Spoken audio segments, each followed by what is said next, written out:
Good afternoon, and welcome to Meet the Candidate. My name is Renee Boston Hill, and we're here today with candidate Mr. LentonBrown, and he's running for the House seat 12. How are you doing today? I'm doing fine, and I'd like to say it's a pleasure to be here. Okay. Well, to get started quickly, because we know that the audience out here, they're anxious to learn and to know more about you. Just want to find out, have you ever run for an office before? I have once when I was living in Bertie County. Oh, Yes, I okay. did. So you're originally from Bertie County? Yes. Okay, and what office was that you ran for?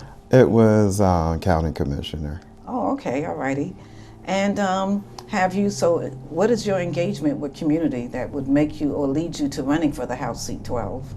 Well, to give you a little bit about my background, my name is Lenton Brown. I studied at East Carolina University.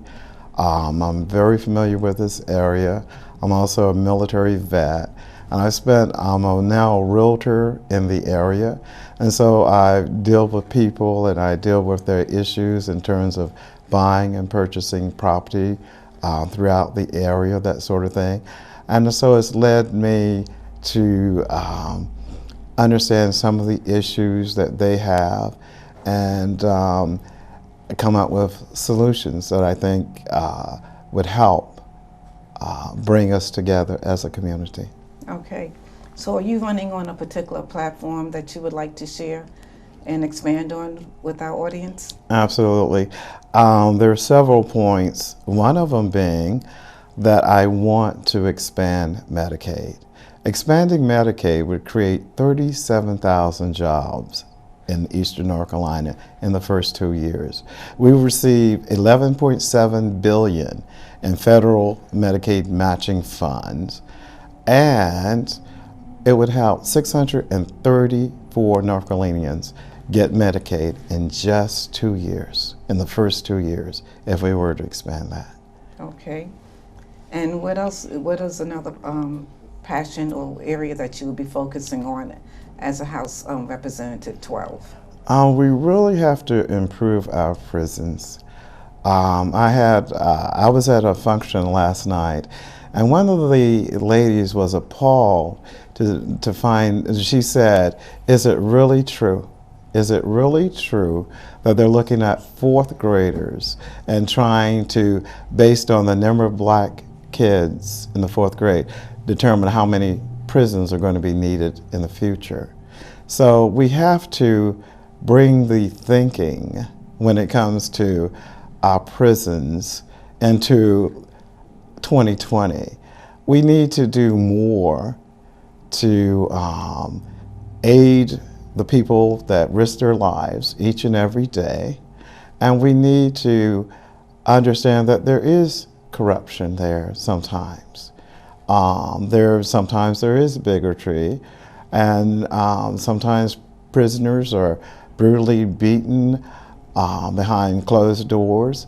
So we have to, and one of the things I like to see is that everybody has to have a camera. If you're on duty, you have a camera, and your actions are recorded. It would protect the officers as well as the inmates. And then that way, everybody's on the same page.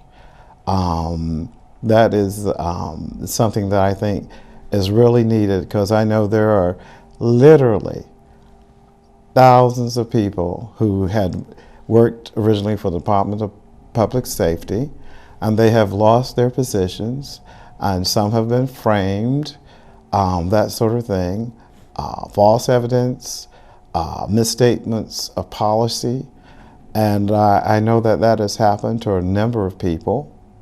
And I think that basically this happens at the taxpayer's expense. It happens at the expense of the citizens of North Carolina. And quite honestly, I do believe we can do a lot better than what has been done. Okay, so the prisons that are being built based on the fourth grade population, have they started to build those prisons yet? At what, at what point did they start that? So that's one issue that you want to, stop I'm not sure, what is the issue that you're looking to accomplish with the fourth graders and prisons that are being built? Okay, what I'm saying is each year we are hiring 2,000 people to work in corrections. And each year we're losing 2,000 people who have worked in corrections. So something really has to be done to make sure that people are treated equally, that they're treated fairly, that there's no discrimination and that sort of thing. We have to do more to solve our, we're not rehabilitating people, we're warehousing them. They're sticking in the warehouse, they do their time, and in many cases, due to a lack of funding or programming, they're not learning skills that they can use on the outside. There are people in prisons that have never seen a computer. They're not learning skills they can use on the outside. They're simply learning how to be better criminals, and sometimes the people teaching them are actually the senior people in management. Okay, all righty. Okay, so, all right, so you have a plan to work on the correctional facilities in terms of, all right, okay, and what other areas would you like to focus on? We have to do better by our educators. We simply must. It's ridiculous that teachers have to spend their own money out of their pockets to, you know, for their students. We have to provide, being close to the last just isn't good enough anymore.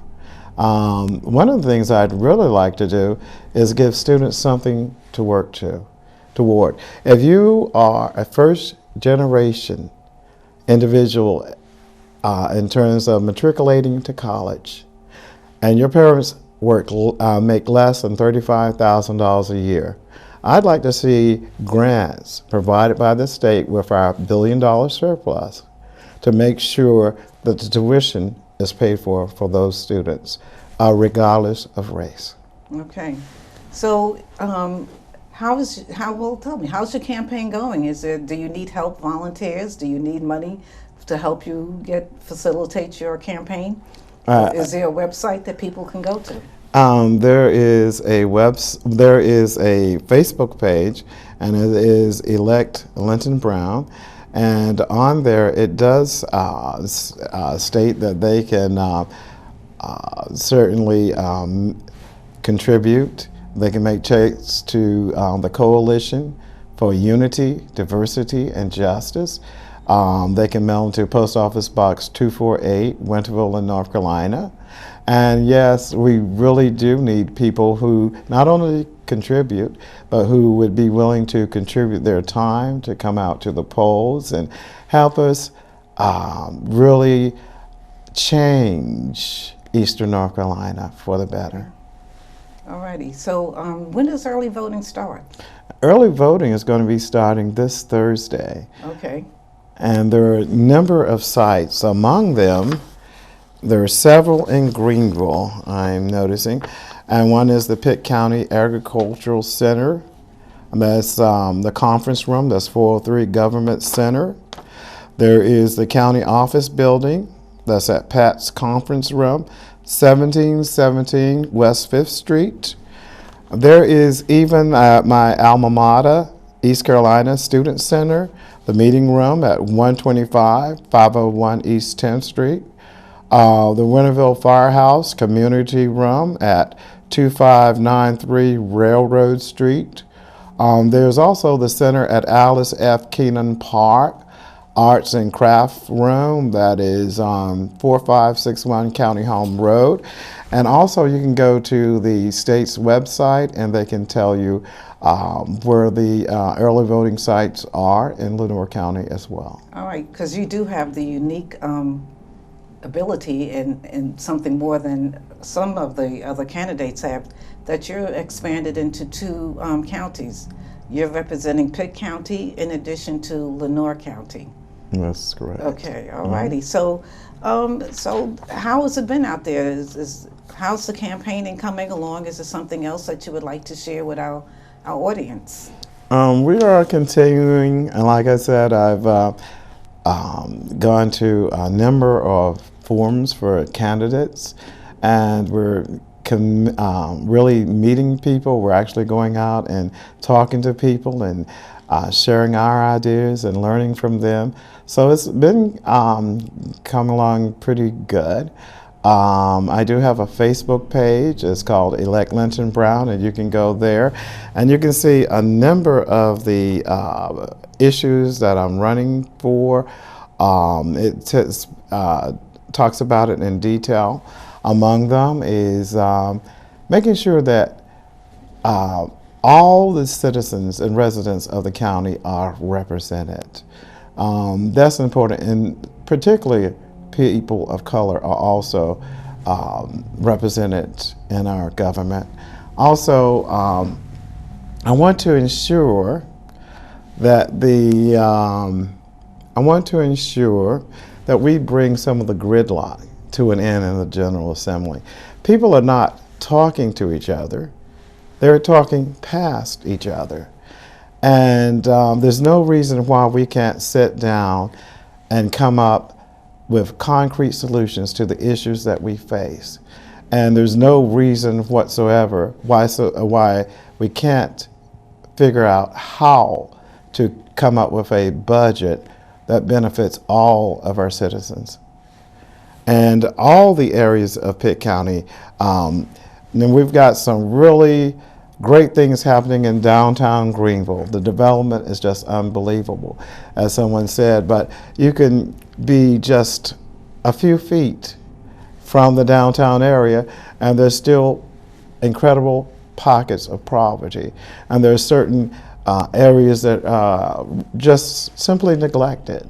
And so everyone has to come to the table and we have to discuss how we can better allocate the funding that is there. Okay, all righty.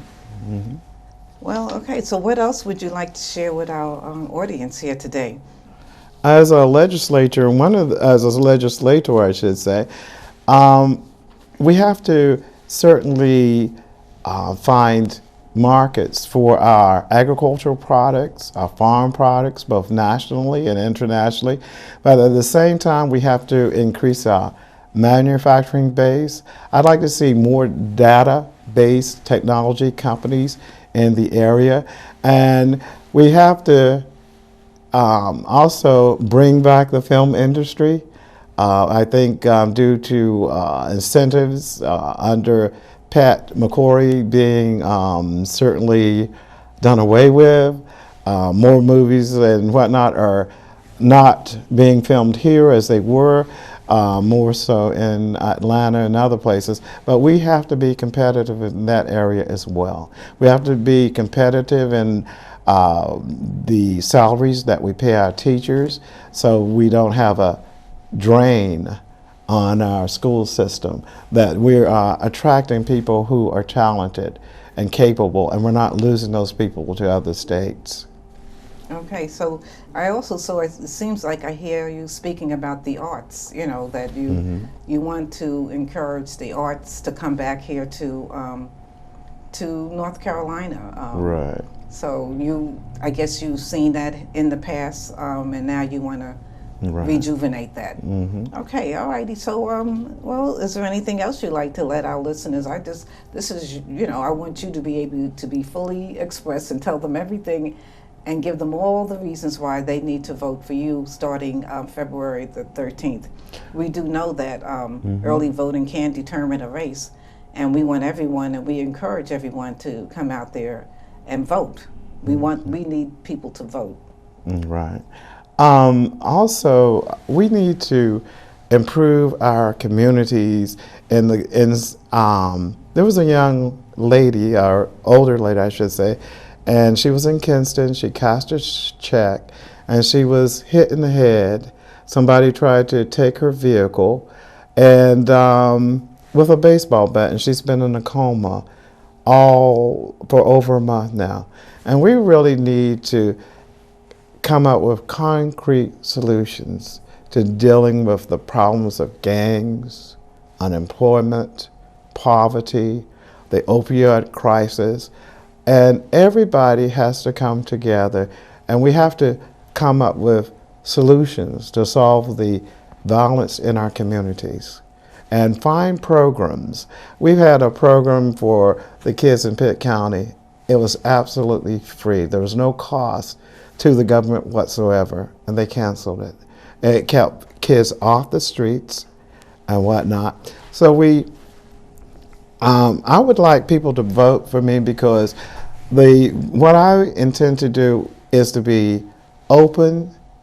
I intend to listen to everyone and to be inclusive and to make concrete decisions. And I'm not afraid to deal with very difficult, complex issues.